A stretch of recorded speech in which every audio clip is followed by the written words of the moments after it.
성서 기도원이라고 큰 지금 여러분 방주를 쳐놨고 성막도 쳐놓고 어마어마하게 아마 우리나라에서 가장 클 거예요. 거기에 장모님이 또 아내 되시는 목사님께서 부원장으로 또 이제 사모님하고 목회를 또 따로 잘하세요. 근데 우리 목사님 너무너무 바쁘셔서 시간이 없는데 아주 어렵게 준비했습니다. 그래서 이제 축복교회를 신호하시는 당회장 목사님이신데요. 나오셔서 프린트물에 있는 대로 이스라엘 문화로 본 성경에 대해서 세미나보다는 그 배경을 통해서 하나님의 말씀을 전하는 시간 1시간 하시고 10분 휴식 갖고 또 1시간 이렇게 강의해 주시고요. 우리 박수로 환영하겠습니다. 할렐루야. 할렐루야. 만나서 반갑습니다. 성경 한 절 볼까? 요한복음 11장 1절. 요한복음 11장 1절. 164페이지에 요한복음 11장 1절. 한 절 말씀만. 요한복음 11장 1절 한 절만 천천히 같이 성경 같이 읽으려고 해요. 요한복음 11장 1절입니다. 요한복음 11장 1절 시작.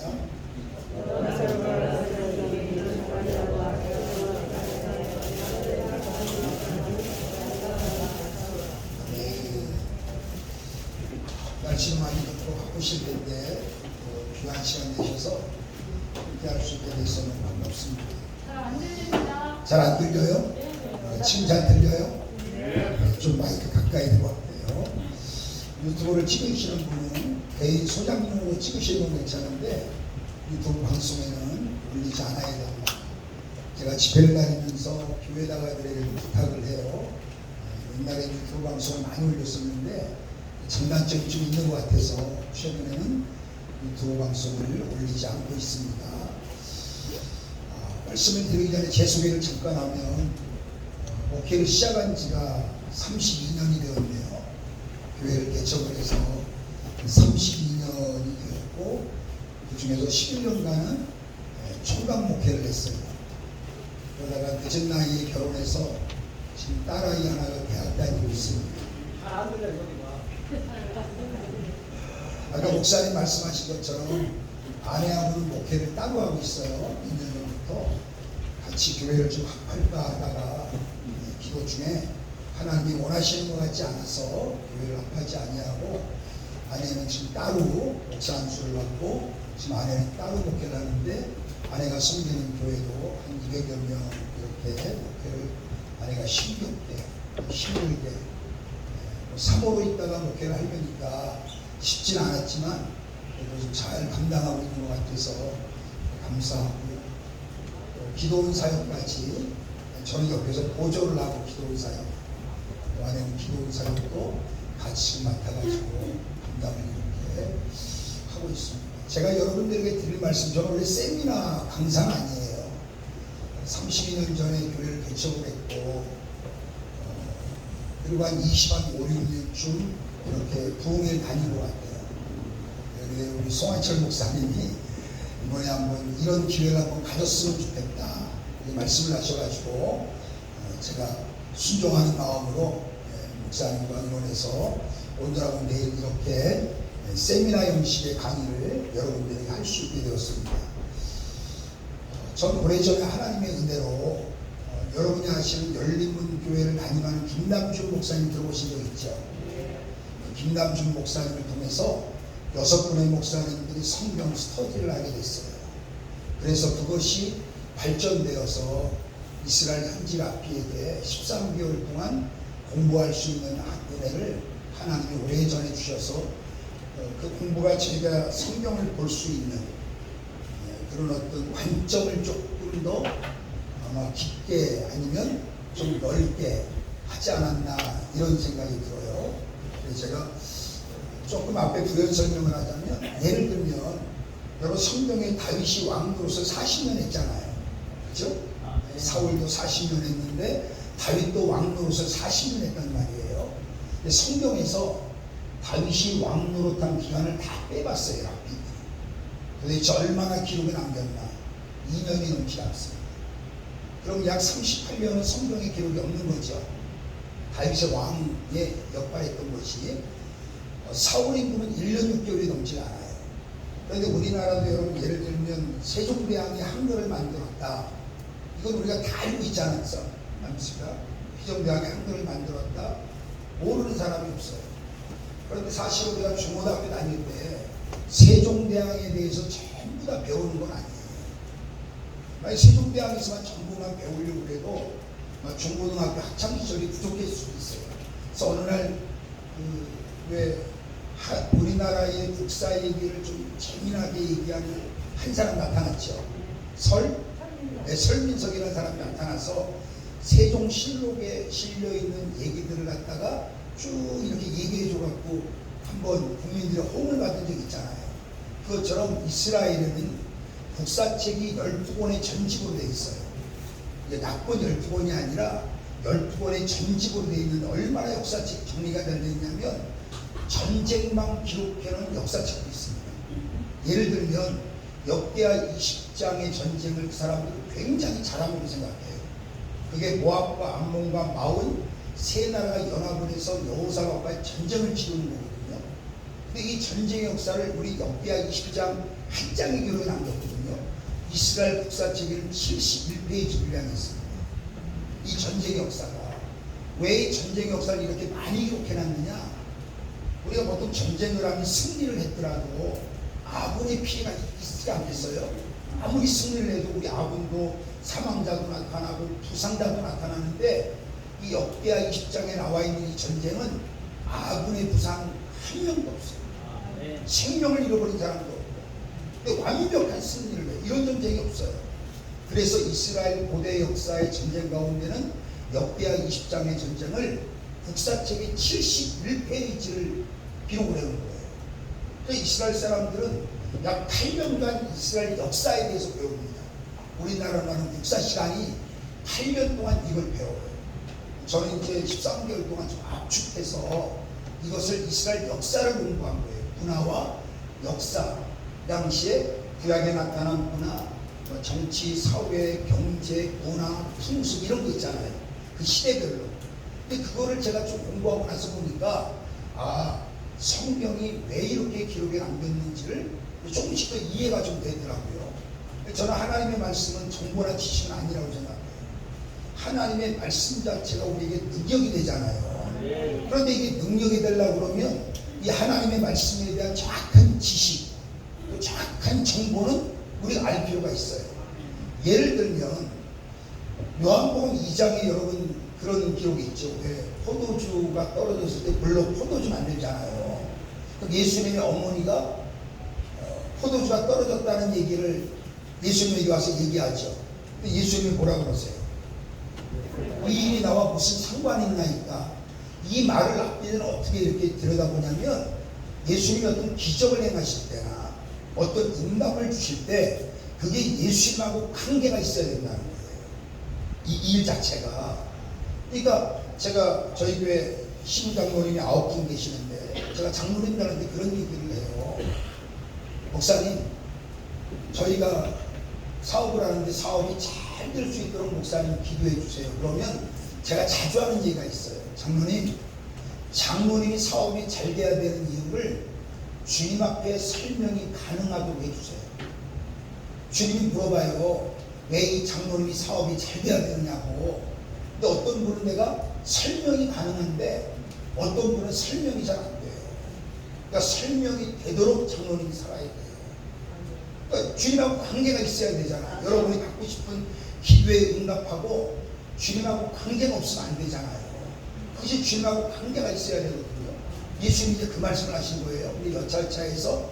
그럼 왜 포도주를 예수님이 뭘 가지고 포도주를 만들어 줬느냐? 당시 이스라엘은 크게는 번역이 4군데로 나눠요. 작게는 북부와 남부로 나누고 크게는 동서남부로 나누거든요.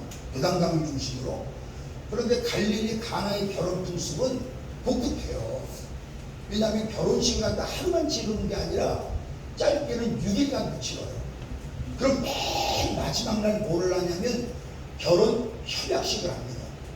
협약식을 어떻게 하냐면 그동안 며칠 동안 결혼식을 축하하기 위해서 온 사람들 다시 다 불러모아요. 마지막 날 초청을 받은 사람들. 그리고 그 사람들이 포도주 한 잔씩을 다 따라줘요.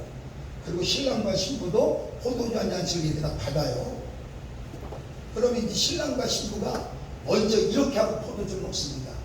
하나님과 여러분을 증인 삼아서 우리가 오늘로 부부가 되었음을 서약합니다 하고 신랑과 신부가 포도주를 마셔요.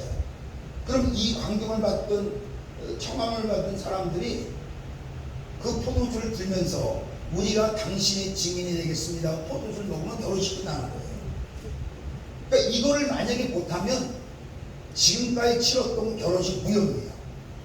그러니 여러분 포도주는 다른 음식 가운데 하나거나 뭐 떨어져도 괜찮은 음료가 아니고 포도주는 결혼식 마지막 시간까지 반드시 있어야 되는 것 중에 하나예요. 이게 없으면 중간에 결혼식을 못 마치는 거예요. 그러니까 지금 말씀드린 이런 거, 이런 풍습이라든가 이런 제도라든가 그 당시 사회적인 어떤 모습이라든가 이런 것을 우리가 알고 성경을 보면 왜 포도주가 떨어졌는데 마리아는 예수님에게 음식 하나 떨어진 걸 부탁할까? 이걸 우리가 좀 더 명확히 할 수 있겠죠. 좀 들어보니까요. 그 다음에 여러분 예를 들면 아까 다윗 얘기하다 제가 좀 말았는데 다윗의 일기라고 하는 이스라엘 역사책이 있어요. 거기에 보면 다윗은 요 손마디가 요 손마디 있잖아요. 요 손마디가 다른 마디보다 굵기가 2배가 됐답니다. 여기 이 손마디가 여기 이렇게 왜 이렇게 굵었느냐면 물맷돌을 굉장히 열심히 연습했어요. 이스라엘 목동들은 몇 가지 갖고 다니는 게 있어요. 하나는 지팡이 갖고 다니죠. 지팡이 들어보셨잖아요. 지팡이 가지고 뭐 하느냐면 양들이 물을 마시기 전에 가장 중요한 역할은 이 지팡이를 가지고 물의 깊이를 잽니다. 미리 양들은 헤엄을 못 쳐요. 깊은 데 빠지면은 못 나옵니다. 그래서 이 지팡이를 가지고 이렇게 물의 깊이를 딱 재요. 물의 깊이를. 그러니까 미리 목자가 물의 깊이를 다 재놨잖아요. 그러니까 양들이 이렇게 물가에 가서 이제 물을 먹다가 조금 더 깊은 데 들어가는데 한 발자국만 더 들어가면 바로 그냥 깊은 데예요. 그걸 목자가 미리 알고 이 지팡이로 머리를 톡톡 칩니다. 그럼 양이 두 대 쳐맞고 뒤로 들어와요. 양이 얼마나 밀어나냐면 물을 먹다가 또 들어가요. 그럼 또 두 대 맞고 또 나와요. 이게 이제 지팡이가 하는 일 중에 하나예요. 그리고 또 하나는 절벽 같은 데를 지나가야 될 길이 있으면 이 지팡이를 가지고 떨어지지 않도록 이렇게 인도합니다. 원래 이스라엘 목자들이 갖고 다니는 지팡이는 끝이 부러지지 않았어요. 그런데 나중에 끝이 구부러진 지팡이를 갖고 다니는 것은 그 이유입니다. 그 다음에 이스라엘 목자들을 갖고 다니는 게 뭐냐면 여러분이 볼 때 오른쪽 허리 있잖아요. 여기에 종려나무 뿌리로 만든 막대기를 차고 다닙니다. 이 막대기 뭘 하는 거냐면 사나운 맹수의 공격을 가까이서 맞을 때 목자는 이 막대기를 꺼내가지고 맹수와 싸웁니다. 여러분 사무엘상 17장 37절에 보면 이런 얘기 있죠. 여호와께서 나를 사자와 곰의 발톱에서 건져 내셨은즉 저 블레셋 사람의 손에서도 나를 건져 내시리라 그러잖아요. 그러니까 역사에 보면 어느 날 곰하고 싸운 적이 있는 거예요. 다윗이. 그러니 막대기를 가지고 곰의 머리통을 내리쳐갖고 이깁니다. 그러니까 이 막대기는 그 역할을 해요. 감사한 건 뭐냐면 허리춤에 오른쪽 허리춤에 차고 있는 막대기를 가지고 양을 때리지 않습니다. 만약에 이걸로 양이 머리통을 쳤다면 우리는 다 죽었을 거예요. 그러니까 우리는 지팡이 정도만 쳐요. 그 다음에 요쪽에 허리춤을 차고 다니는 것이 물맷돌, 골리앗을 이겼던 물주머니입니다. 양들이, 염소나 양들이 이렇게 이제 풀을 뜯고 물을 먹을 때 이 목자는 이 돌팔매 연습을 해. 목표물을 정해놓고 이걸 계속 집어던집니다. 이걸 정확히. 왜냐하면 사나운 맹수가 가까이 올 때 돌을 집어가지고 그들을 가까이 오지 못하는 1차적인 방어를 하거든요. 다윗이 얼마나 성실한 사람이었냐면 워낙 물맷돌 연습을 많이 해서 물집이 잡힌 거예요. 그래서 물집이 또 터지고 또다시 분살이 되고 또 물집이 잡히고 또 분살이 되고 굉장히 다윗은 성실한 사람이었다는 것을 보여주고 있어요. 그래서 여러분 사무엘상 17장에 보면 다윗이 골리앗과 싸울 때 시내에서 매끄러운 걸 5을 골라서 이렇게 되어 있거든요. 골랐다는 히브리어가 주의 깊게 살펴서 집다예요. 대충 잡은 게 아니에요. 그러니까 다윗은 워낙 물맷돌 연습을 많이 하는 사람이라 어떤 돌이 찾기가 쉽고 어떤 돌이 던지기가 쉽니 너무 잘하는 사람이었다는 거예요. 그래서 5개를 가지고 나갔는데 하나로 끝내잖아요. 이거를 성경에서는 넉넉히 이겼다 이렇게 말하는 거예요. 만약에 5개 준비했는데 4개를 던졌는데 4개가 빗나가고 마지막 하나 남았다고 생각해보세요. 그럼 얼마나 불안했겠어요. 근데 5개 갖고 나갔는데 4개는 남겨두고 하나로 걸렸으니까요. 근데 여러분 이렇게 생각을 안 하잖아요. 다윗이 아무렇게나 던졌는데 하나님이 전능하시니까 휙 해가지고 골리앗 이마에 맞게 했다 이런 건 아니에요. 다윗이 얼마나 물맷돌 연습 많이 했냐면 돌 하나 가지고 골리앗의 이마를 정확하게 맞힐 만큼 그때 하나님이 역사하시니까. 우리가 여러분 설교자들이시잖아요. 설교는 목사가 하지만 역사는 주님이 하시는 거잖아요. 똑같아요. 우리가 열심히 설교 준비를 하고 열심히 하나님 말씀을 연구했을 때 그때 이제 우리가 물맷돌 연습을 평소에 열심히 해야 되거든요. 저는 여러분에게 좀 외람된 얘기지만 제가 저희 서울로에 교육자 얼마 전에 세미나를 했어요. 제가 이제 백석교단인데 서울로에 교육자들만 모여서 세미나를 했는데 제가 그런 얘기 했어요. 제가 이제 조금 이제 노에 한 30년 넘게 있다 보니까 약간 선배의 위치에 올라가 있더라고요. 주로 참석한 분들, 후배 목사님들, 후배들이라 제가 그런 얘기 했어요. 기본기를 진짜 잘 갖춰야 됩니다. 근데 목사의 기본기가 뭐냐면 말씀하고 기도예요. 이 기본기를 안 갖추면 하나님께서 역사하지 않는다. 제가 그런 얘기를 했거든요. 그러니까 다윗은 굉장히 기본기가 탄탄한 사람이에요. 그래서 여기에 이제 물맷돌을 차고 다닙니다. 그렇지만 뒤에는 뭘 차고 다니냐면 여러분 배너나 아니면 성경을 배경으로 한 가끔 영화를 부활절이나 성탄절 때 하거든요. 목동들이 나오는 장면이 있습니다. 그걸 유심히 보면 뒤에 그 통 하나 차고 다니는 걸 볼 거예요. 이게 기름통입니다. 여기다 올리브유 기름과 각종 기름을 이 통에다가 담아 갖고 다녀요. 이 기름을 하는 기능이 많아요. 하는 기능이 많은데 시편 23편에 보면 기름을 머리에 바르신다고 그러잖아요. 그죠? 어떤 표현에는 부으신다고 그러고 어떤 표현에는 바르신다고 그래요. 그럼 이걸 언제 바르냐? 양에. 어느 날 목자가 양을 우리에서 데리고 나오기 전에 미리 답사를 갑니다. 먼저 목자가. 근데 답사를 갔는데 굉장히 좋은 푸른 조명과 맑은 시내를 발견한 거예요. 야, 너무 좋은 거예요, 목자가요. 그래서 이제 우리에 가서 양과 염소를 데리고 나옵니다. 참 양과 염소를 데리고 나오는데 문제가 하나 있어요. 이 푸른 조장과 맑은 시내가를 가려고 그러면 딱 하나 문제가 뭐냐면 사망의 음침한 골짜기를 지나가야 이 장소를 갈 수 있어요. 그래서 이 사망 음침한 골짜기 이스라엘 가보신 분들 알겠습니다만 대낮인데도 햇볕이 안 들어와요. 그 아래는 낭떠러지가 있습니다.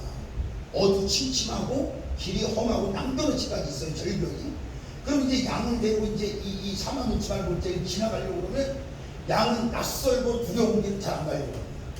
그럼 목자가 강제로 집어넣으면 몸부림치다가 떨어져요. 절벽으로. 강제로도 못 밀어넣어요. 그때 목자는 늘 염소를 먼저 보내요. 염소는 양보다 낫거든요. 그래서 이스라엘 목동들이 양과 염소를 섞어서 키우잖아요. 그래서 염소가 가면은 목자가 그렇게 바라보내고 안 가던 양들이 뒤따라가요. 염소만. 참 신기하게. 그런데 사망음침한 골짜기를 딱 지나오잖아요. 그리고 푸른 조장 맑은 시냇가로 딱 데려가면 이 양들이 풀을 뜯고 물을 먹으면 좋은데 좀 아까 걸어왔던 길이 너무 음침한 골짜기였고 너무 안 좋은 길을 걸어왔고 때론 사나운 변수의 공격을 받고 난 직후에는요 푸른 초장에 가도 물도 못 먹고 풀도 못 뜯어요. 벌벌벌 떱니다.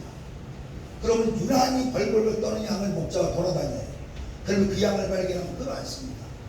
그래서 이 기름이 양에게 진정작용을 해요. 그래서 여기다가 손에다 기름을 부어요. 그래갖고 양의 머리에 이렇게 싸듬으면서 양의 얼굴에 이렇게 발라줘요. 그럼 양이 평안함을 얻어요. 그래서 시편 23편에 보면 내 머리에 기름을 바르시고 이런 말씀이 있잖아요. 그러니까 목자들이 이렇게 기름을 갖고 다니는 거예요. 이 기름 때문에. 그래서 우리 주님께서 우리의 머리에 보이지 않게 기름을 바르셔서 오늘 저가 이렇게 이 자리까지 왔잖아요. 그러니까 이런 어떤 그 성경의 어떤 배경을 제가 이제 내일 다시 이제 다른 얘기를 좀 드리겠습니다만 이런 배경을 좀 많이 알면 여러분들이 성경을 해석을 하고 또 설교를 하고 전달하는 데 있어서 저는 좀 도움이 될 거라고 생각을 해요. 도움이 좀 됩니다. 많이 되죠? 잘 한번 들어보세요. 오늘 제가 이제 나사로라고 하는 유명하잖아, 나사로 설교가요. 여기 앉아 계신 분은 다 알 거라고 생각하고 제가 그냥 말씀드리니까 한번 들어보세요. 이 나사로 설교가 요한복음 11장 1절부터 44절까지 돼 있어요. 제가 책을 좀 갖고 왔는데 이노이가 될는지 모르겠어요. 이 책을 제가 몇 권 썼는데 기회가 되면 좀 내일이나 책을 좀 드릴게요. 근데 요한복음 11장 1절부터 44절까지가 나사로에 관련된 얘기예요. 그런데 여러분 성경은 신약 성경은 헬라어로 쓰여있고 구약은 히브리어로 쓰여져 있잖아요. 그럼 하나님이 성경을 기록할 때 하나님의 감동으로 사람을 통해서 기록한 건 맞지만 하나님이 이 성경을 기록할 때 헬라 문학, 그죠? 그 문학이라고 하는 이거를 갖다 사용하셔가지고 하나님은 기록하지 않았겠어요? 그게 막 기록한 건 아닐 거 아니에요. 여기다 문법도 들어갔을 거고, 그죠? 그 문학적 구조도 들어갔을 거 아니에요. 그런데 헬라어는 요한복음 11장 1절부터 44절까지가 나사로 관련된 얘기라면 하나의 이야기를 쭉 전개해 나갈 때 유난히 강조하고 싶을 때 쓰는 단어가 있어요. 이 랍비들은요 성경을 어떻게 연구하냐면 한 단어 꼼꼼히 놓치지 않습니다. 제가 우리 부목사들에게 설교 코치를 좀 해줘요. 선배다 보니까.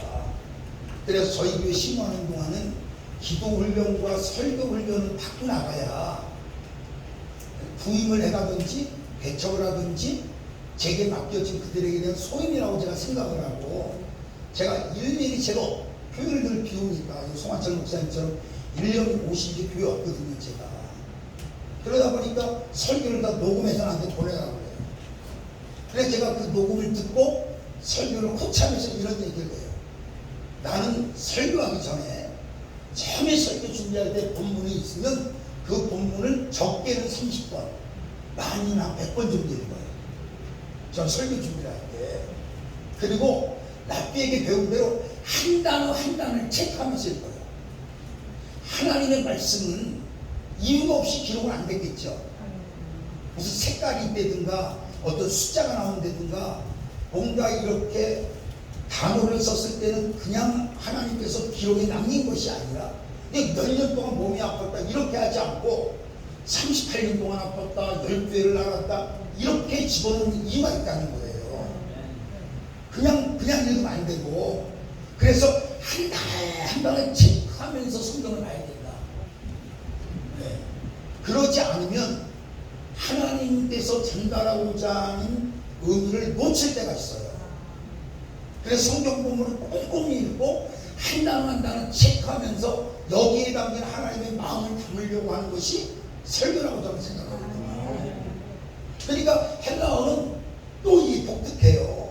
문학적 구조가 한 얘기를 할 때 어떤 단어를 강조하고 싶을 때 문법을 써요.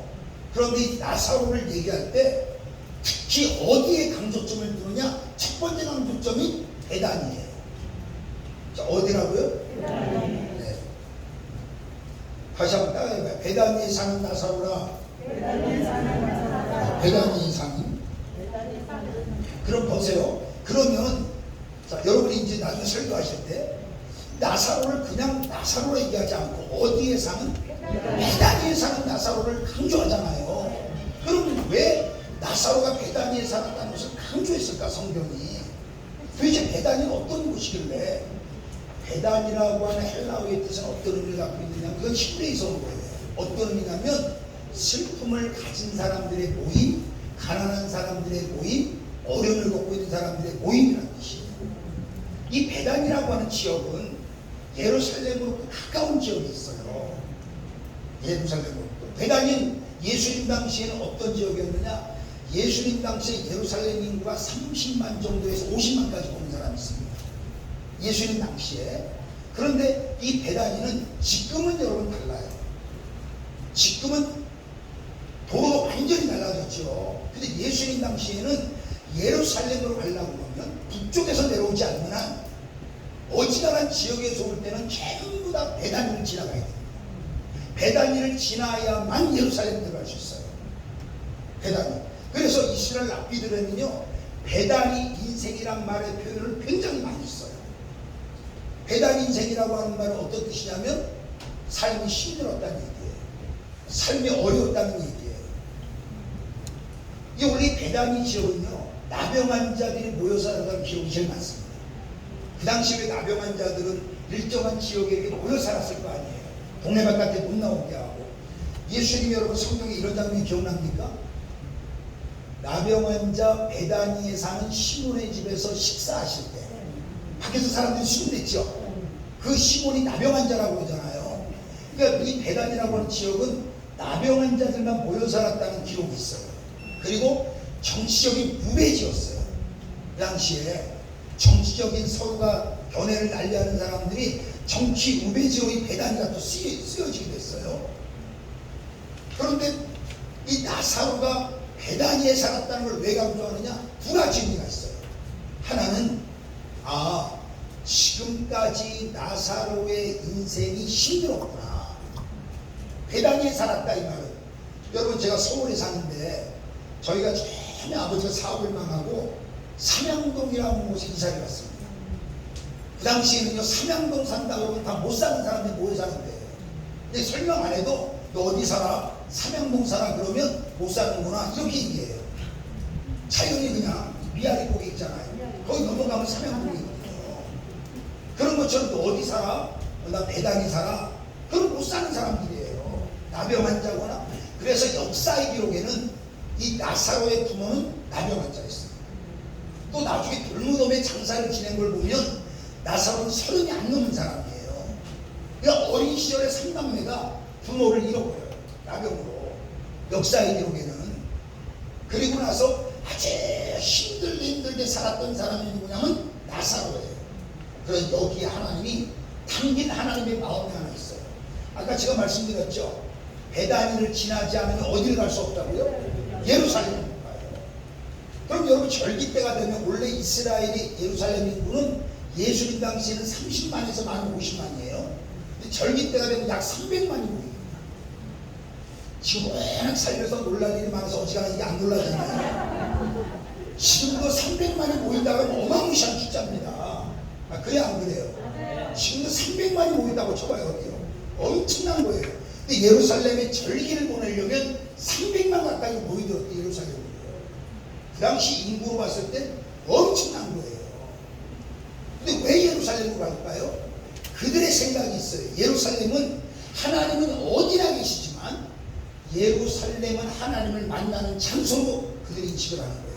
하나님의 임재가 있고 하나님을 만날 수 있고 하나님을 경험할 수 있는 곳이 어디냐면 예루살렘이에요. 그래서 예루살렘에 가는 거예요. 그런데 하나님의 임재를 경험하고 하나님을 만날 수 있고 하나님을 체험할 수 있으려고 그러면 어디를 지나가야 돼요? 베다니를 지나가야 돼요. 하나님이 우리 인생을 베다니 인생으로 만들어 놓으신 하나님의 가장 큰 목적은 하나님을 경험하게 하려고, 하나님의 임재를 경험하게 하려고. 여러분 많은 목사님들 얘기 들어보세요. 베다니 인생 아니신 분들이 없어요.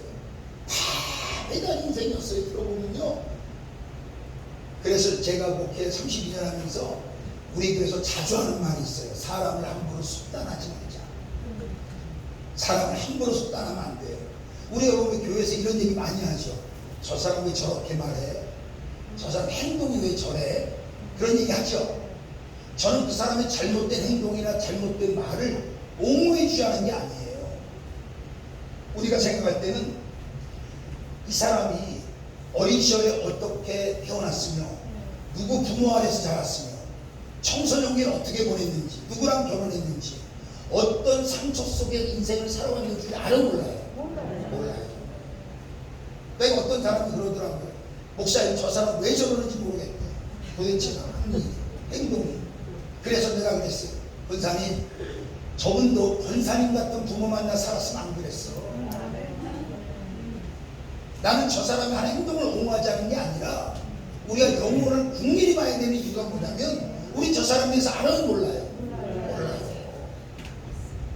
제가 교도소에 가서 설교할 기회를 하나님이 한번 주셨어요. 그런데 그때 교도소 소장이 구로 제1교회 안수 집사님이셨어요. 근데 나한테 이래요. 목사님, 한 분이 나를 꼭 만나고 싶어 한다는 거예요. 그래서 법적인 면회 시간 1시간 줄 수 있는데 목사님 만나시랍니까? 그래요. 꼭 나를 만나겠다고 요청을 한다는 거예요. 그래서 내가 알았다고 만나자고. 그랬더니 이 교도소 소장 하시는 말씀이 우리 교도소에 있는 사람 가운데 빅3 가운데 하나입니다. 그래서 빅3가 뭐냐 그랬더니 안 좋은 사람이 세 사람 있는데 질이 그 중에 한 사람이래요. 목사님 조심하십시오 그러더라고요. 접견실이지만 그래서 만났어요. 1시간. 그분이 나한테 이런 얘기를 해요. 목사님, 제가 제 인생 얘기를 누구한테도 꺼내본 적이 없습니다. 근데 목사님 말씀을 듣다가 목사님한테만큼은 내가 내 인생 얘기를 한번 해보고 싶었습니다. 내 밑바닥에 있는 내 감춰진 인생 얘기를 한번 목사님 해보고 싶었어요. 네. 그러면서 그분이 1시간 목적을 딱 줘줬는데 그분이 50분이 됐어요. 나는 나중에 한 10분 정도 가볍게 얘기하고 제가 그랬어요. 얘기 듣다가 울음을 못 참고 제가 다 마치 운전하고 교회 오면서 어떤 생각이 들었냐면 아니 특별한 가정 말고 평범한 가정에서만 자랐더라도 저 사람이 이럴 사람이 아닌데 아니 어떻게 어린 시절을 저렇게 보냈을까. 아니 조금 청소년 성장했을 때라도 주변의 사람을 조금만 잘 만났더라도 저러진 않았을 텐데 너무 인생이 불쌍한 거예요. 나오면서 아직도 복역 중인데 제가 그분한테 그랬어요. 출소하면 저를 뭐 한번 찾아오십시오. 내가 이 얘기했다고 했더니 로제일비 안수입사님이 목사님 큰일 날 소리 한 번 하는데 근데 나는 그 얘기 해주고 싶었어요. 우리 그 사람 인생을 모르잖아, 그죠? 나사로 어떻게 살았는지 알아요, 몰라요? 전화 여러분은 모르잖아요. 그냥 한마디로 이렇게 해놨어요. 배단위에 사는 나사로. 우리 인생은 다 배단 인생이에요. 제가 집회를 다니면서 목회하면서 깨달은 건 괜찮아 보이는 거하고 괜찮은 건 다릅니다. 그죠? 사람 만나면 아무 일 없는 것처럼 실실 웃다가도요 돌아서 혼자 되면 이 마음에 눈물 한 방울씩 끌어안고 사는 사람 의외로 많습니다. 주일날 교회 와서 실실 웃고 다니잖아요. 제가 깨달아서 못하면서 어지간하면 실실 웃고 다니겠습니까? 그런 사람이 문제가 너무 많아요. 전체 공동체에 내 감정 때문에 안 좋은 영향이 있을까봐 웃어주는 거지. 괜찮아 보이는 거하고 괜찮은 인생이 여러분 달라요. 그래서 배단 인생을 하나님 우리에게 허락하신 이유는 뭐냐면 다른 게 아닌 것 같아요. 그거 아니면 하나님 못 만납니다. 지금 부흥회가 아니라 제 얘기 많이 안 하는데요. 제가 총각 목회 11년 했다고 했잖아요. 제가 내남매의 장남이에요. 아버지가 당시에 돌아가시면서 저에게 1억 7천을 남겨주고 가셨어요. 빚을. 그때부터 저는 빚 가운데로 걸어다녔어요. 진짜요. 제가 이거 제일 싫어하면서 제일 좋아하는 찬송이 빛의 사각이에요. 아니 그 찬송만 부르면 빚 생각이 나요. 그 빚이 아닌데 제가 39에 결혼했거든요. 그러니까 아무것도 모르는 사람이래. 신정교사 교회 담임을 하면 결혼해야 돼. 그냥 힘내. 결혼해야지. 힘내. 생각을 하면 되는 거 아니야. 툭툭 치고 나가. 내가 속으로 그때 어려서 이런 생각을 했어요. 당신이 내 어깨 두 번 져서 날 힘 같으면 애당초 주저앉지도 않았어. 지하실 와보니까 당신의 목에도 숨 막히지. 근데 보여지는 환경이 전부가 아니라 당신에게 말을 하지 못한 얘기들이 더 많아. 만약에 내 손에게 다 꺼내놓으면 듣다가 숨 막힐 걸 아마. 제가 청호동에 있는 성결교회에 나올 때 큰 교회입니다. 청강은 거기에 부흥사역을 한 지 얼마 안 돼서 부흥회를 가게 됐어요. 목사 임진 받고 부흥회 시작한 지 1년이다. 2년쯤 됐는데 그 담임 목사님 사모님이 우연히 제 설교를 한번 듣게 됐어요. 자기 일가 친척 교회에서 내가 부흥회를 했어요. 그분도 사모님인데 한 15명, 20명 보이는데 근데 그 교회 사모님하고 이분이 친척이에요. 그러니까 언니 우리 교회 부흥회 하는데 언니 한번 와. 그래서 이 목사님이 사모님이 부흥회 온 거예요. 은혜가 됐나 봐요. 담임 목사님한테 목사님 신문기 목사님 우리 교회 한번 부흥회 모셔서 해봐요. 내가 그러니까 은혜가 됐어. 이런 거예요. 여러분이 아멘 안 해도 그냥 시험은 안 들어요. 이런 거예요. 그 부흥회 갔어요. 주일 저녁부터 수요일까지. 제가 우리 교회에서 이간질을 못해. 우리 어머니가 아직 살아계세요. 1세 되셨는데 저희 교회 나오시거든요. 그런데 월요일 또 수요일 저녁에 집회를 하는데 수요일 저녁에 다 마치고 이제 교회 주차장 마당에서 담임 목사님과 안수하고 이제 악수하고 인사를 하는 거예요. 목사님 고맙습니다. 네, 감사합니다. 다음에 또 오세요. 원래 이제 악수하고 이제 찬양 마치고 나와서 또 저 주차장 끝에서 비상라이트를 팍팍팍 놓아켜요. 딱 느낌이 나를 향해서 그러는 것 같아요. 쌍라이트를. 그래서 내가 나 찾아온 것 같아서 그 담임 목사님 저분이 나를 찾아온 것 같으니까 목사님 들어가시고 제가 저분 잡아 뵙고 가겠습니다 하고 목사님 들어가고 내가 그 차인데 봤어요. 창문을 열더라고요. 창문을. 그러니까 내가 아는 분이에요. 제가 빚을 갚아야 될 분이 19분이 있었어요. 아버지가 아버지 이름으로 빚을 못 내니까 제 이름을 써서 사업을 하신 거예요. 빚을 막 내고 사람에게. 지금으로 말하면 금융권에 돈을 못 빌리니까 이 사람도 사람에게 제가 다 모집을 줘가지고. 그런데 그 중에 한 사람이에요. 그 전주에 전화가 온 거예요. 저한테. 목사님 이분도 다른 교회 집사님이에요. 저는 원래 아는 사람은 아닌데 다음 주에 좀 만나자 할 얘기가 있다는 거예요. 이분이 제일 갚아야 될 돈이 많은 사람이에요. 그 중에 내가 다음 주에 부흥회를 갑니다. 이분들이 교회 가는 집사라고 오길래 제가 수요일까지 부흥회 하니까 목요일 이후에 시간 맞춰서 만나자고 이렇게 내가 어디로 가니 아무 생각 없이 내가 교회를 얘기한 거예요. 이분이 찾아온 거야 교회로. 마지막 날. 왜 왔냐면 이분이 아는 거야. 마지막 날 살인만. 내가 그래서 옆자서 운전 조석에 앉았거든요. 그래서 나한테 이래. 목사님 미안한데 오늘 살인하고 갈래요. 그래서 내가 그랬어. 집사님 이 복두째 가져가면 11조도 집사님 가져가는 거니까 내가 쉬어보진 않았는데 내가 돈을 좀 쉬어보고 11조를 떼고 가져가요. 그러래. 그래도 봉투를 그 자리에서 꺼내서 쉬어서 11조 떼고 그 봉투채를 줬어요. 이분이 일 조금 받아간 거잖아요. 자기가 혼자만 이렇게 받아간 게 아니라 이 기쁜 소식을 온 세상 알렸어요. 제가 조금 더 과정이 아니고 그 이후로부터 10번 넘게 동해를 쫓아와요. 마지막으로. 작은 데 가면 안 와요. 조금 큰 데 가면 와요. 왜냐하면 이거 받아가지고 원금하고 이자 줘야 되는데 자기 많이 받아가려고. 그런데 여러분 이 고난이 뭐 1시간 동안 우절하면서 얼마나 무겁겠어요. 그런데 제가 이렇게 돌이켜서 생각해보면 봐봐요. 여러분 요셉이 공동에 빠지죠. 네? 그래서 죽이려고 그랬는데 유다가 살려주자고 그러잖아요. 제 성경이 그렇게 돼 있으면 여러분 성경도 맞을 거라고 하겠죠. 살려주자고 그러잖아. 그래서 죽이진 않고 구덩이에서 빼갖고 애굽의 노예상인에게 팔아먹죠. 그런데 애굽으로 간 요셉이 불평, 원망, 짜증, 분노했다는 얘기 들어보셨습니까? 없어요. 하나님의 승리가 기가 막힌 건 요셉을 죽이려고 빠뜨렸던 웅덩이 있잖아요. 그 웅덩이의 세분성이 무단성이에요. 열왕기하 6장에 나오는 엘리사가 머물렀던 처음 듣는 것처럼 나한테 그러지 마시고 알겠나? 열왕기하 6장에 나오잖아요. 아람 군대가 포위했던. 그래서 영적인 도단을 지켜야 된다 그러잖아요. 이 도단성이 어디냐면 요셉을 죽이려고 빠뜨렸던 그 구덩이에다가 하나님 성을 세워요. 그래서 도단이라고 하는 뜻이 웅덩이 우물이라는 뜻이거든요. 하나님의 마음이 뭐예요? 지금은 네가 기가 막힐 운동에 빠져 있지만 그래도 불평하지 않고 원망하지 않고 짜증내지 않고 분노하지 않으면 내가 거기다가 하나님이 성을 세워주겠다는 거예요. 그래서 하나님이 아니 성 세울 때가 무지무지 많잖아요. 그런데 하필이면 요셉을 죽이려고 빠뜨렸던 그 자리에다가 하나님이 도단성을 세우시냐. 연예인 성교단체가 몇 개 있어요.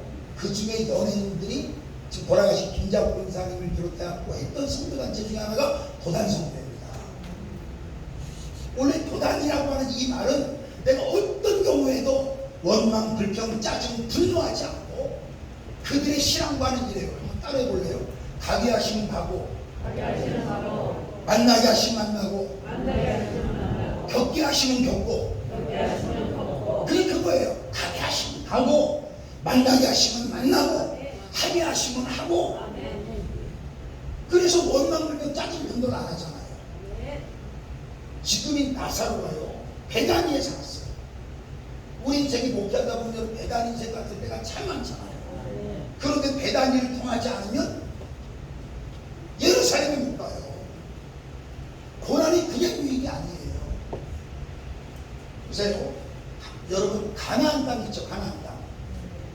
하나님이 이스라엘 백성에게 언약으로 준 땅이죠. 그런데 여러분 적과 꿀이 흐른다는 표현을 들어보셨죠? 적과 꿀이 흐르는 땅. 가나안 땅이 적과 꿀이 진짜 흐르는 땅일까요? 아니에요. 오히려 가나안 땅보다 애굽이 훨씬 좋습니다. 애굽은 국토에 제한 국토가 넓어요. 국토의 70%는 못 쓰는 땅이에요. 30%만 써요. 애굽은. 그런데 나일강 때문에 국토의 30%만 써도 먹고 나가요. 그 당시 초강대국이 된 거예요. 그러니까 훨씬 좋아요. 애굽은. 그런데 왜 하나님은 가나안 땅을 적과 꿀이 흐르는 땅이라고 했을까요? 가나라고 하는 건 지명 이름이죠. 지명. 그런데 원래 그게 발음을 그대로 하면 카나라는 뜻이잖아. 카나. 그냥 원 발음을 읽으면 몰라도 거기 한번 흔들어 주세요. 근데 요새 눈 뜨고 자는 사람이 많아서 그래요. 카나라고 하는 뜻이 합성어인데 어디서 왔느냐? 카나라. 카나라는 뜻이 무릎을 꿇다야. 두 손을 들다. 항복하다는 어원에서 와요. 이 가나안 땅은 무릎을 꿇어야 살아요. 두 손 들어야 살고 항복해야 사는 땅이에요. 사람이 보기에 좋은 땅이 있고 하나님 보시기에 좋은 땅이 있죠. 여러분 잘 알아요. 소돔과 고모라는 사람 보기에는 좋은 땅이잖아요. 하나님 보시기에는 안 좋은 땅이에요. 아브라함이 살았던 갈대아우르는요. 사람이 보기 기가 막히게 좋은 땅이에요. 갈대아우르는 곡창지대입니다. 사람이요 먹을 것 두고 떠나는 것처럼 가슴 아픈 일이 어디 있어요. 먹을 게 없어서 떠나는 거야 쉽잖아요. 근데 하나님이 먹을 걸 두고 떠나라고 그랬더니 그러니까 창세기도 보면 여러분 1장에 이런 게 있죠. 하나님이 천지를 창조하시죠. 저는 코로나 지금 2년 반 이렇게 겪으면서 제가 목사님들에게도 이런 일이 많이 안 왔는데 우리가 예배를 계속 드리다 보니까 우리 교회 고발 사건부터 어려운 일 굉장히 많이 겪었어요. 그런데 제가 이렇게 보니까 제일 코로나 2년 반 3년 가까이 겪으면서 제일 많이 묵상했던 말씀이 창세기 1장 1절입니다. 제가 그 이유는 뭐냐면 성경이 출발이잖아요. 세상이 출발이잖아요. 아주 다시 내가 원래대로 돌아가자. 그리고 창세기 1장 1절을 진짜 많이 묵상했던 것 같아요. 태초에 하나님이 천지를 창조하셨다. 이 복음 안에는 최고도 두 가지는 있는 것 같아요. 제가 볼 때. 하나는 세상의 주인이 하나님이시구나. 반드시 분이 주인이시잖아요. 그 다음에 두 번째로는 전능하시구나. 아니 말씀으로 무엇을 창조할 수 있는 사람이 있습니까? 아무도 없어요. 아 하나님 전능하시구나. 근데 천지를 창조할 때 하나님이 내 같은 말씀을 많이 하죠. 뭐 무슨 얘기 혹시? 보시기에 뭐 했더라? 좋았더라. 근데 우리가 오해하는 게 있어요. 우리는 언제 좋아요? 목회가 잘 될 때. 부흥할 때, 사업이 잘 될 때, 건강검진 받았는데 비교적 건강하게 나올 때 좋죠. 여기에 좋았더라는 그런 뜻이 아니에요. 하나님이 천지를 창조할 때 하나님이 새로운 법칙 안 했어요. 보시기에 뭐요? 좋았더라고 하는 히브리어를 토부란 말을 써요. 한번 따라해봐요. 토부. 토부란 말은 어떤 뜻일까요? 뜻대로 되다예요. 뭐라고요? 그럼 이 말뜻 속에 어떤 뜻을 갖고 있느냐? 하나님이 언제 좋으냐면 하나님의 뜻대로 될 때예요. 우리하고 달라요. 자자자, 왜 배단 인생을 만드느냐 얘기 여기까지 왔는데 한번 우리 장모님 한 분이 나한테 와서 이래요. 목사님 사업이 너무 힘들대. 장모님도 약간 남자인데 울먹울먹하지. 권사님은 실제로 울지. 30분 동안 번갈아가면서 얘기하는 거야. 너무 힘들다. 그래 내가 알았어요.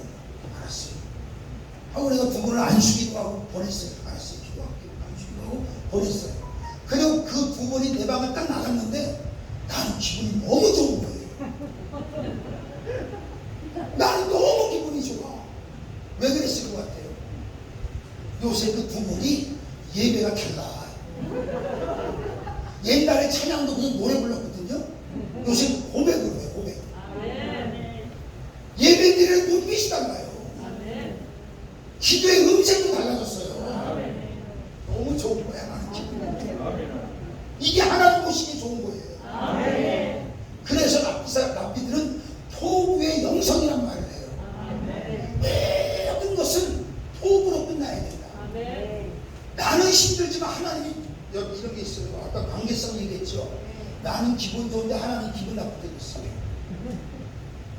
여러분 여기 주로 목회자들이니까 오해 없이 제 말을 들을 거라 제가 말씀드릴게요. 위험한 얘기합니다. 위험한 얘기. 저희 교회 우리 손 목사님 와보셨습니다만 저희 교회 바로 맞은편 2층에 교회가 들어왔어요. 몇 년 전에. 서로 안내용끼리 대화할 수 있어요. 마을 버스 다니는 데니까 얘가. 이렇게 대화를 1층에서 서로 대화가 가능해요. 바로 맞은편 교회가 들어왔어요. 근데 내가 지나가다가 누가 날 불러요. 신목사님. 뒤를 돌아보니까 우리 노예 나보다 5년이가 6년이가 7년쯤 선배 목사님이에요. 이 동네 어쩐 일이세요? 개척회 때 이 동네에다가 지금 바로 우리 교 앞에다가 같은 노예. 교단마다 좀 차이가 있지만 저희 백석교단은 500m가 떨어지지 않으면 너무 가까이 붙지 말라는 뜻인가 봐요. 500m가 안 되면 먼저 있던 우리가 사인을 해줘야 돼. 설립할 때 괜찮다고. 나 여기다 설립식 보낼 거니까 사인해달라는 얘기야. 목사는 지금 얻어놨다는 거. 2층을 알았다고 했잖아요. 교회 딱 올라오는데 기분이 좋을까 안 좋을까 솔직히. 네? 기분이 안 좋을까. 그리고 금요일 날인데 토요일 날 앉았더니 저희 교회 큰일 났다고 한 사람이 있거든요. 별명이 큰일 났다예요. 오늘 말씀 목사님 큰일 났다는 거야. 올라오더니 목사님 이 앞에 교회가 썬팅을 한대요. 성물이 들어오고. 아니야 이거죠. 그래서 내가 나도 알아요. 기분이 안 좋은 거예요. 지금은 저희 교회가 주일날 새벽 예배가 없어요. 지금은. 그때는 주일날도 새벽 예배가 있을 때였어요. 그리고 이제 토요일날 지내고 나서 그 교회는 그 다다음 주부터 들어와서 애들 드린다는 소식을 들었어요. 막 성도 들어오고 썬팅하고. 그리고 주일날 새벽 예배 딱 나왔는데 설교하고 나서 강단에 엎드려서 하나님 앞에 딱 기도를 하는데 어제 일을 하나님이 생각나지 않았어요. 너 이 앞에 교회가 들어와서 기분 나쁜 이유를 지금 나한테 설명하래요. 근데 제가 깜짝 놀랐어요. 하나님께 영안을 열더라고요. 사람이 형체 같은데 춤을 추는 모습을 보여줘요. 하나님 좋아서 춤추고 있어요. 너무 좋아서 하나님의 교회가 또 하나 싶다. 근데 나는 잊어가지고 제가 하나님 앞에 진짜 질책을 안 했습니다. 제가 기분, 사람이 물어보잖아요. 그러면 제가 답변할 얘기가 많아요. 목사님 왜 기분 안 좋아요? 노에서 누가 물어보거나 성도가 물어보면 할 얘기 꾸지 않습니다. 하나님이 물어보니까 숨이 막혀요. 왜냐면 내 송아지 알아요 몰라요? 주님이 이래요. 너 지네 교회 갈 사람 절로 갈까 봐 그렇지. 너 그래서 사람 몇 명 더 모아서 어떡할 건데? 너 뭐 하려고 그러는 건데? 너 이유가 뭐야? 야, 제가 깨달은 게 어쩔 때는 하나님 화났는데 나는 춤추고 있고요. 좋아서. 또 어쩔 때는 나는 기분이 안 좋아서 쪼그려 앉아 있는데 하나님 좋아서 춤추고 있어요. 그래갖고 하나님 앞에 제가요 혼났습니다. 그리고 나서 한 4개월 있다가 바로 옆에 내가 또 들어와요. 내가 2번을 안 속잖아요. 춤췄어요 속하고. 내가 성도들에게 얘기했어요. 교회 들어오는 거 기뻐야 됩니다. 우리가 지난번에 기도했잖아요. 이 지역이 영적 전쟁터라고. 하나님 적군도 아니고 아군을 보내셨습니다. 함께 연합하여 지역공부에 힘써라. 조금도 의의를 내지 마요. 또 오히려 교인들 모아놓고 그런 얘기 하고 있어요. 우리가 여러분 해야 될 게 뭐냐면 아까 말했잖아요. 포부 하나님이 보시기에 좋아해요. 그래서 둘째 날만 이 말씀이 없잖아. 천상교회 때요. 셋째 날 2번 하시고요. 그러니까 우리가 이 말씀을 가만히 보면 아 하나님이 보시기에 좋은 삶을 우리가 살아야 돼요. 그래서 때로는 하나님이 우리를 배단위의 인상으로 보시는 거예요. 고난이 고난으로 끝나는 게 아니라 유익되는 사람입니다.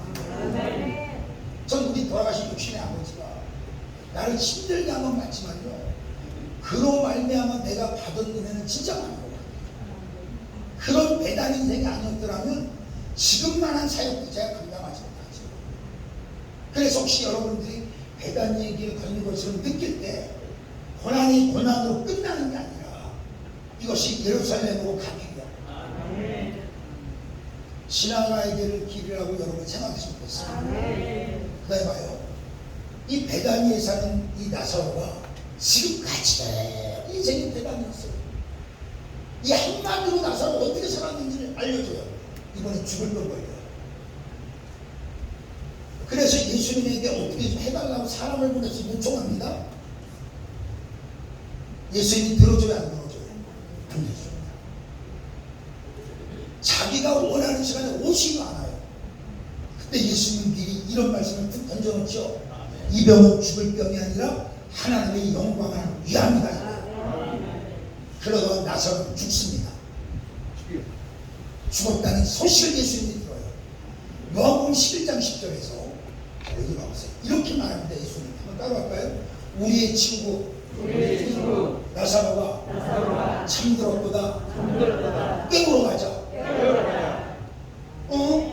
예수님이 나사로가 죽었다는 얘기를 듣고 나사로를 향해서 누구라고 칭해요? 친구라고. 그럼 왜 예수님은 나사로를 친구라고 말했을까? 아까 제가 한 단어에 주목한다고 했죠? 왜 예수님은 나사로를 친구라고 했을까요? 예수님이 친구라고 그랬던 적도 있나요? 이거 보세요. 예수님이 하신 말에는 의미가 있다고 그랬죠? 자, 제가 이게 부흥회라 한 설교만 가지고 여러분에게 하는 게 아니니까 막 여기저기 갔다가 막 지금 하는 거예요. 예수님이 하신 말에는 의미가 있죠? 그러면 여러분 마가복음 5장에 보면 10배를 혈병을 하는 여인 나오죠? 그때 그 여인에게 예수님이 이러죠. 맨 나중에 따라. 그래 안 그래요? 예수님이 그렇게 말씀하신 적 있어요? 아들아 이런 적 있어요? 없어요. 따라 이런 적 없잖아요. 왜 예수님이 하신 말씀이 나름대로 의미가 있죠? 근데 왜 그때는 그럼 따라 그랬을까요? 유대인의 통신을 보면 여러분 유대인은 바벨론 포로로 70년을 가 있었죠. 70년 포로 생활 마치고 난 이후에 그들이 조국으로 돌아옵니다. 자기 잃어버린 집으로 돌아와요. 잃어버린 집으로 돌아오고 생긴 문화가 하나 있어요. 그게 문패를 다는 겁니다. 뭐를 달아요? 문패. 그 문패 이름을 내주자라고 합니다. 뭐라고요? 내주자. 그래서 이스라엘 전통가옥은 성막의 문이 하나 있는 것처럼 이스라엘 전통가옥은 대문이 하나밖에 없습니다. 창문도 없어요. 원래. 옆문도 없고 쪽문도 없어요. 딱 문 하나만 있어요. 이 집에 들어오는 문은. 그럼 문 오른쪽 위에다가 매주잔이 다는데 매주가 어떻게 생겼느냐? 이 마이크처럼 생겼습니다. 뒤에는 평평해요. 앞에는 볼록 튀어나와 있습니다. 그 대신 뚜껑이 있어요. 원래 이렇게 열었다 닫았다 해요. 거기다가 하나님의 말씀을 기록해서 이 안에 집어넣어요. 그리고 뚜껑을 닫습니다. 그리고 여기다 문에다 걸어요. 그럼 문패니까 바깥에도 무슨 글씨가 쓰여 있어야 되죠. 이스라엘 백성들은 제일 하나님의 호칭 가운데 좋아하는 단어가 뭔지 아십니까? 히브리 사람들이 제일 좋아하는 단어는 샤다이입니다. 엘 샤다이, 못할 것이 없다 전능자. 네, 엘 샤다이. 하나님에 대한 호칭이기 때문에 약자를 안 만들어요. 왜 여러분 여러 한 글자가 많은 거를 줄임말 약자를 많이 만들잖아요. 그렇죠? 그만사가 뭔지 알죠? 그만사. 그만사 혹시 들어봤어요? 그만사. 그만사가 뭐냐? 그늘을 만드는 사람들. 한번 따라해봐요. 그차싸. 그차싸 뭐예요? 그럼 그늘을 찾는 사람들. 교회 보면요, 그만사가 많은 교회에 부흥합니다. 그차싸가 많은 교회가 힘들어요. 이해가 잘 안 되나 봐요. 맨날 그늘만 찾는 사람들은요 진짜 힘들어요. 그늘을 만드는 사람이 많아야 돼요. 오늘 송환철 목사님이 그만사잖아요. 송환철 목사님 그만사요. 그늘을 만들어 주셨잖아요. 이게 얼마나 경비도 많이 들어갈 거고 시간도 해야 되고 신경 많이 쓰는 일인데, 우리 부흥사들끼리 하는 얘기가 있어요. 부흥에 가서 한 영혼이라도 그 부흥에 통해서 은혜가 있다면 그 부흥에는 가치가 있는 거예요. 한 영혼이 얼마나 귀해요. 한 영혼이라도 그 부흥에 통해서 은혜를 받았다면 가치가 있어요 없어요? 그런 마음으로 부흥에 다니는 거거든요. 그래서 그만사 그찬사가 있어. 자세 잡으세요. 그런데 내주자니까 문패니까 제일 좋아하는 말이 샤다이라고 했죠. 샤다이는 다른 거는요 하나님이랑 불경스러운 마음 때문에 줄임자를 못 만들어요. 그런데 샤다이 하나만 히브리 말로 줄임자를 만들었어요. 한 글자가. 그 한 글자가 쉰이라고 불러요. 쉬었다 할 때 우리 쉰나이라고 하잖아. 50 우리 한글로 쓰면 쉰이야. 쉰이라고 불러요. 여기다가 히브리 말로 쉰이라고 하는 글자를 새겨가지고 문패를 달아요. 이게 어떤 뜻이냐? 전능하신 하나님이 이 집을 지키신다. 그런데 제가 오사카에 부흥회 갔는데 거기에 호텔이 5층짜리 자그마한 게 있어요. 지금도 엄마나 아버지나 그 호텔을 설립한 사람이 남자나 여자 중에 한 사람이 되면 객실마다 매주자가 달려있어요. 매주자 문패. 당신이 이 객실에 머무는 동안 하나님 당신을 지키십니다. 그래서 내가 딱 그 일본 교포 집사님이 나를 안내를 했어요. 호텔로. 그래서 이제 그분 문을 열어주고 내가 이렇게 서 있는데 매주자가 달려있어요. 이 호텔이 유태인이 있나? 내가 이러니까 그 제가 무슨 목사님 그런 사람 있으세요? 나한테 이래. 아니 여기 처음 온데 왜 호텔에 오자마자 어떻게 유태인하고 연관이 있는 거 어떻게 아는데? 매주자 설명을 내가 해줬어요. 이 집은 이 객실은 당신이 머무는 동안 하나님 지키신다는 뜻이에요. 근데 왜 제가 이 얘기를 하느냐? 혈병에 걸리면 이 문패를 못 달아요. 예수님 당시 거부를 했어요. 왜 그러냐? 이 문패를 달 자격은 하나님의 자녀래야 달아요. 선택된 백성만 달아요. 이방인들은 못 달아요. 설사 유태인이랄지라도 혈병 걸린 사람은요 하나님의 버린 사람이라는 뜻이 있어요. 그래서 얼마나 율법에 어격하냐면요, 혈병 걸린 사람은 부정하다 해, 불리하다. 혈병 걸린 사람들이 이 물건을 만지잖아요. 어떤 물건을. 그럼 이 물건은 부정을 하게 돼요. 그런데 정상적인 사람이 모르고 와서 이 물건을 또 만져. 그럼 이 사람도 부정을 한다고 해요. 그래서 우술토로 정결례식을 해야 돼요. 그리고 두 사람 이상 모인 곳에 혈병 걸린 사람이 가야 되는 일 있잖아요. 그러면 나는 부정하다 두 번 이상 외쳐야 돼요. 다가오지 못하게. 나 만지지 말라 이거예요. 이 사람은 하나님의 자식이 아니에요. 그리고 12년을 살았다고 그러죠? 마음 5장에. 자, 오늘 이 본문이 아니니까. 참, 이 여자가 대단하잖아요.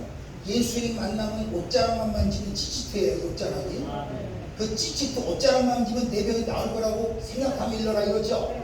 이 생각하밀러라는 엘레겐이라는 뜻인데 이 말은 품고 있다야. 품었다 이 말이에요.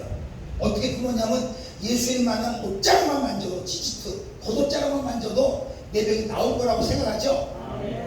그래서 시간이 흘렀어요. 실제 예수님이 동네에 왔어요. 이 여자가 안수해달라고 그래요? 옷자락 만져? 변했어 안 변했어요? 그만 안 변했잖아. 그만. 그죠? 옷자락만 만져도 내 병이 나올 거라고 믿었잖아요. 그리고 시간이 흘러서 예수님 왔잖아요. 그때도 옷자락 만졌잖아요. 그때 예수님 이 여자한테 이런 얘기예요. 유명한 말하죠. 따라. 왜 그랬을까? 왜 따라 그랬을까? 동네 사람 다 모인 자리에서. 저도 보세요. 마태, 마가, 누가, 요한, 사도행전에서 무리라는 단어가 나오죠. 무리가 있어. 무리가 둘러싸여. 무리라는 단어는 헬라어에서 언제 쓰느냐? 공동체 사람들이 거의 다 나왔을 때만 이 단어를 써요. 그 당시 한 마을 인구가 300에서 500명이에요. 무리가 있어. 이 말은 동네 사람? 어지간한 사람?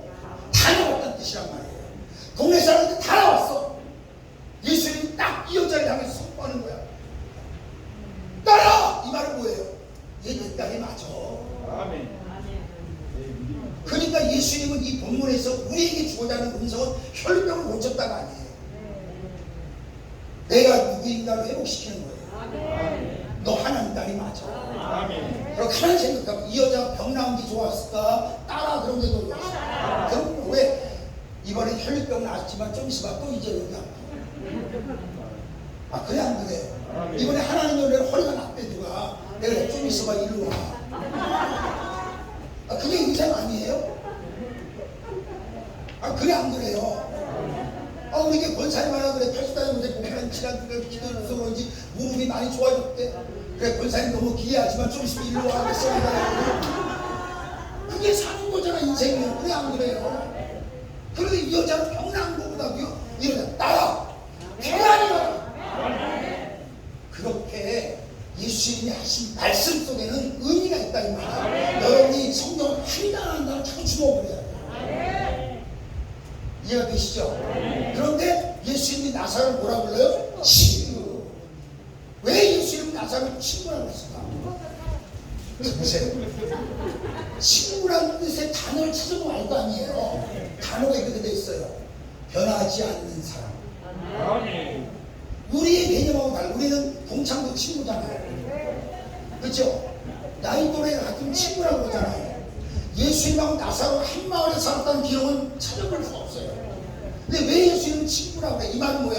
야 변하지 않는 나사로가 잠들었대. 이 말은 찬송가 가서 이 말 혹시 들어봤어요? 죄진 맡은 누구죠? 어디 좋은 친구지. 자자 여기다 목회자들이 많으시니까 하나님 혹시 이런 말씀하시는 거 기억나요? 나의 벗 아브라함아. 아멘. 이 말이 뭐예요? 너 내 친구야. 이 말은 나 너한테 안 변할게. 그리고 회막을 매일 드나드는 사람은 모세나야 지구상에서요. 지성소를 아무 때나 들어갈 수 있는 사람은 지구상에 모세나밖에 없었어요. 그래서 랍비들은 이 지성소 안에서 모세 운동을 기록했다고 믿어요. 대제사장도 1년에 한 번밖에 못 들어가죠. 모세는 매일 들어갈 수 있는 사람이 모세나라고 해요. 그런데 하나님 이렇게 성경이 말하네요. 회막에 들어온 모세를 친구를 대면하듯 하셨다. 누구를 만나는 것을 하셨다고요? 친구 만나는 것처럼. 이 말이 뭐예요? 나 너한테 안 변할게. 나 절대 너한테 안 변해. 아멘. 나사로가요. 여러분 혹시 학교 다닐 때 능동태, 수동태 이런 거 기억을 예쁘게 나죠. 동태, 명태 이런 거 말고 있어. 능동태, 수동태라고. 네? 이해가 됐죠? 능동태, 수동태 이해가 됐죠? 그런데 그게 뭐냐면 이런 거 능동태, 수동태가 뭐냐면 이렇게 말해. 나사로가 병이 들었다는 복을 할 때 예수님 사랑하는 자가 병 들었나이다가 능동태, 수동태가 다문학적이에요. 이 말은 예수님도 나사로를 사랑했지만 나사로도 예수님을 사랑했는데 얼마나 사랑했느냐? 지금까지 배단 인생이에요. 그래 기도했어요. 고쳐달라고 안 고쳐줬어요. 그저 죽어가는 거야. 죽어가면서도 예수님을 사랑하는 마음이 안 변했던 것이에요. 아멘. 봐봐요. 예수님이 공생의 사역을 하면서 성경에는 세 사람만 살립니다. 오늘 이 시간 다 돼서 다 얘기 못하는데 나사로 살리죠. 야이로 회당장의 딸 살리죠. 또 하나 나이선 아버의 딸 아들 살리죠. 다 거기 이유가 있어요. 아니 이게 성경을 볼 때 여러분 자꾸 예수님이 전능하신 하나님 좀 더 많이 살려주지. 아니, 지금이나 얘나 아직은 죽으면 안 되는 사람이 있어요 없어요? 많잖아. 그럼 예수님이 왜 세 사람만 살리냐고 3년 고생하면서 조금 더 살려주면 좋잖아, 그죠? 근데 이 세 사람을 살린 이유가 있는 거예요. 근데 나사로의 이유는 뭐냐? 친구라 살려줘요. 편하지 않잖아요. 저는 여러분의 부탁드리고 싶은 건 하나님은 내가 원하는 걸 먼저 주는 게 아니라 하나님이 주고 싶은 걸 먼저 주는 건 알죠? 제가 돈 때문에 너무 힘들었어요. 아침 먹고 나서 돈 달라, 점심 먹고 나서 돈 달라, 저녁 먹고 계속 돈 달라고 그랬어요. 자다가도 돈 달라고 그래요. 돈 좀 줘야 돈 달라고 그래요. 돈! 제가 그래서 돈이 없는 사람에 대한 공감 능력이 좀 있습니다. 경제적으로 어려움을 겪는 사람들의 공감 능력이 좀 있어요. 돈 좀 줘. 하나님은요, 제가 하나님의 전능하심을 언제 깨달았냐면 40년 이스라엘 백성들이 광야 생활하잖아요. 근데 애굽에서 먹던 수박 한 동이 달라고 그러죠. 줘요 안 줘요? 한 번도 안 줬어요. 내가 언제 하나님의 전능하심을 알았냐면 40년을 수박 달리고 안 주신 전능하신 하나님. 이게 안 전능하면 줍니다. 아니 여러분 생각해봐. 어떤 사람이 돈을 헤아릴 수 없이 많이 갖고 있어요. 그리고 나를 진짜 생명을 내놓을 만큼 사랑해요. 근데 내가 매일 사람들 40년 가서 울어. 돈 좀 달라고. 그럼 어지간한 사람 줘야 안 줘요? 아니 사랑한다니까 줄 거 아니에요. 돈이 헤아릴 수 없게 많다니까요. 그런데 40년을 울어도 안 주시는 전능하신 하나님. 난 그때 하나님이 전능하시는 걸 알았어요. 돈 달라면 기도 줘요. 에? 그래 돈 달라고 했더니 금식 안 해요. 그래 금식 잘못해갖고 이빨 다 빠졌어요. 돈을 가지고 이빨만 다 가져간 거야. 하나님은 내 몸 수술했습니다. 제가요 다음부터 돈 달라는 말 잘 못하는 거야. 왜? 아니 내가 원하는 걸 주는 게 아니라 하나님이 주고 싶은 것만 줘요. 그런데도 나사로는 주님을 사랑하는 마음을 안 변하는 거예요. 죽어가면서도. 그래서 예수님은 나사로에서 친구라 말합니다. 자자, 요것만 얘기하면 마칠게요. 힘들게 보셨습니다. 제가 시간이 예상보다 기니까 송환천 목사님 주목을 하고. 괜찮대잖아요. 송환천 목사님. 자, 3시에 끝나겠습니다. 네? 뭐 짧게 돼요. 자 보세요. 이 친구라고 했잖아요. 여러분 그러면 제 얘기 가면 또 설명할 자료를 좀 얻어서 가시잖아요. 그러면 룻기서에 나오는 룻 알아요? 룻? 룻의 뜻이 우리 말로 친구예요. 룻의 뜻이 뭐라고요? 친구. 룻기서는 1장부터 4장까지만 돼 있어요.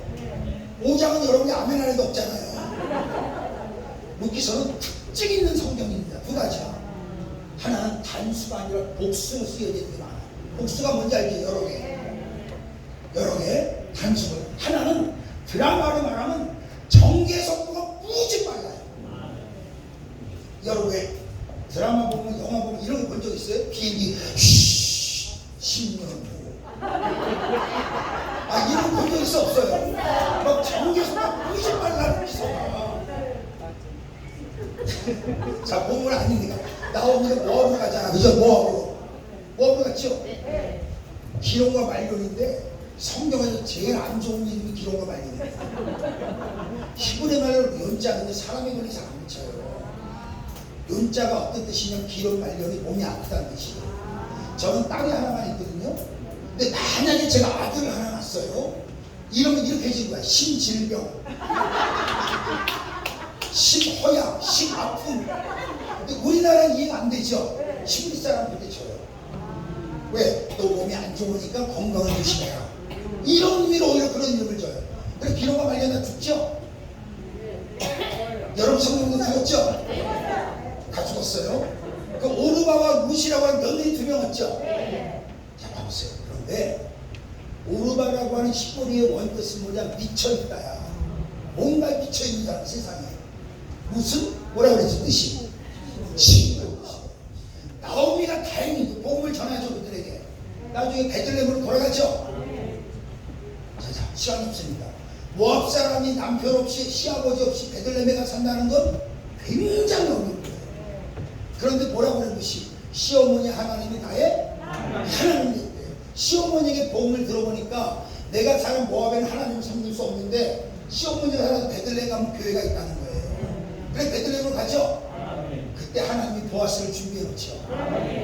루시 안 변하죠. 보아스는 유력한 사람이죠. 유력을 합성합니다. 어떤 합성이냐? 돈하고 권력이에요. 그러니까 보아스는 뭐가 있어요? 돈도 있고 권력도 있어요. 어마무시한 사람. 우리나라는 삼성그룹 회장 정도 돼 그 마을에서. 그럼 삼성 회장이 편의점이나 구멍가게 다니면서 우리 물건 8년도 안 팔렸는데 회장이 조사해요 안 해요? 직원에게 보고를 받죠? 어느 날 잘 봐요. 보아스가 사무실에 앉아있는 거야. 그래 하나님 얼마나 역사가 신기하냐? 어느 날 보아스가 사무실에 앉아있는데 질문을 말하면 하나님 보아스의 마음을 만져. 바타나가봐라 바타나가봐라. 이상하다. 하나님이시네. 저쪽에서는 문한테 지금 나와라 지금 나와라 이런 거야. 그래도 그 남녀가 만났다는 거잖아요 이게. 그래서 보아스가 저 여자 누구야 하니까 설명해 주죠. 그 여자 설명 듣는데 자기 엄마 기생 아들 생각나잖아요. 그게 2가지 명령하죠. 하나는 저 여자를 희롱하지 마라. 왜냐하면 모압의 여자가 베들레헴 남자, 이스라엘 남자, 모압 여자를 희롱하는 건 죄가 안 돼요. 그리고 내일 또 저 여자가 지나가는 길목마다 보리단을 흘려놔라. 자, 제도 하나만 설명할게요. 이스라엘은 훌륭한 제도가 있어요. 살아나면서 사과를 뱉겠다죠. 10개를 바닥에 떨어뜨려. 그리고 고아와 가부와 살아난 거 없는 사람은 죽어가요. 이해가 되죠? 무슨 뜻인지. 보리단을 묶어놓은 건 가져가면 도적이에요. 풀어놓은 것은 가져가도록 베푼 은혜예요. 그래서 보면 얼마나 하나님 생각이 하거든요. 어느 날 무시 이제 복수로 쓰였다고 그랬잖아. 한두 번이 아니에요. 처음에 이삭만 주워서 먹었죠. 어느 날 나오니까 보리단이 흘려있는 거야. 감히 이삭 나달이 아니라 처음에 무시 이렇게 생각해. 야야! 죽다 보니까 실력이 늘었나 봐. 오늘은 보리단을 주었어. 내가 실력이 늘어서 목회를 잘하나 봐. 사람들이 이렇게 오네. 이렇게 착각을 했어요. 그런데 이 보리단도 하나님이 보았을 뿐에서 흘려놓은 거죠. 우리 인생을 돌아봐봐요.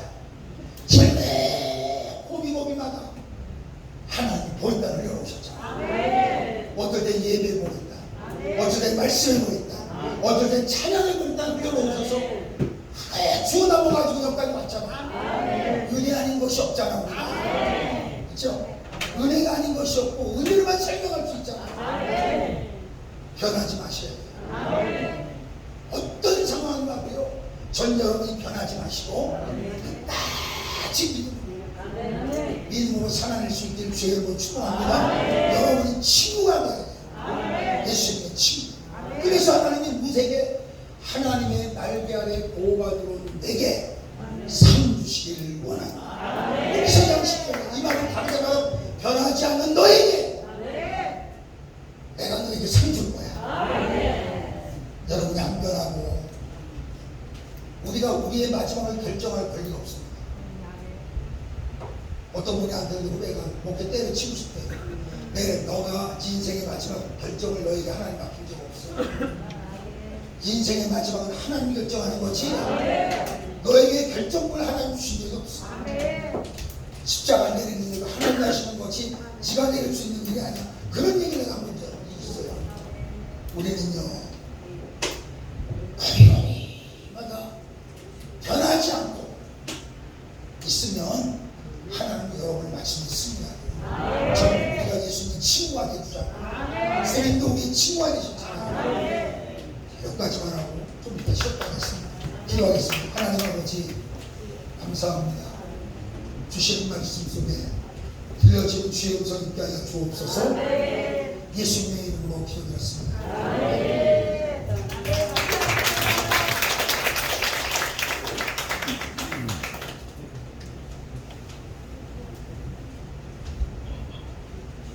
할렐루야. 잘 오셨죠? 너무 좋았어요. 나도 4일 반면 너무 행복했어요. 먹는 것도 잘 먹었는데 이 시간이 가장 행복했어요. 그래서 여러분 많이 좀 은혜를 나누려고 오셨으니까 잠깐 자리에 앉아 계시고요. 자, 이제 그 가일 좀 나눠주세요.